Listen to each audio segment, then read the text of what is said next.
এত যে পালং শাক নিয়ে এসেছো, তা কি হবে বলো তো?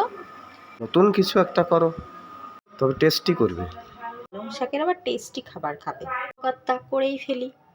গরম জলে হাফ চামচ লবণ, হাফ চামচ বেকিং সোডা দিয়ে পালং শাকটা সেদ্ধ করে নিয়েছি। পরে ঠান্ডা জলে দিয়েছি। তারপরে জল থেকে তুলে নিয়ে একটা মিহি পেস্ট করে নিয়েছি। তারপরে কড়াই এটা না দিলে তো রান্নাই হবে না, তেলে জিরে ফোড়ন দিয়ে পেঁয়াজটা দিয়েছি। পেঁয়াজটা একটু ভেজে নিয়ে আদা রসুন আর কাঁচা লঙ্কা পেস্ট করে দিয়েছি। মশলার কাঁচা গন্ধটা যেতেই টমেটো দিয়েছি। টমেটোটা খুব সহজে নরম করার জন্য লবণ দিয়েছিলাম। দিয়েছি প্রতিদিনকার মশলা, জিরে আর ধনে বাটা দিয়েছি। মশলাটা কষিয়ে নিয়ে পালং শাকের যে পেস্টটা সেটা দিয়েছি। এখানে একটা কথা বলার আছে, পালং শাকে যখন পেস্টটা তোমরা দেবে তখন গ্যাসটা মিডিয়াম টু লোয়ে রাখবে। পরে যে মেন জিনিসটা পনিরটা দিয়ে দিতে হবে, আর পরিমাণ মতন লবণ দিতে হবে। এখানে সামান্য চিনি দিয়েছিলাম, চিনিটা একেবারে অপশনাল। ভালো করে কষিয়ে নিয়ে কাসুরি মেথি দিয়েছি।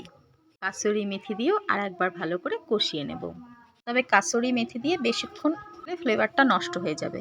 এই রেসিপিটা ভাত, রুটি, পরোটা সব কিছুর সঙ্গে অসাধারণ। ভালো লাগলে শেয়ার করে দিও। Thank you.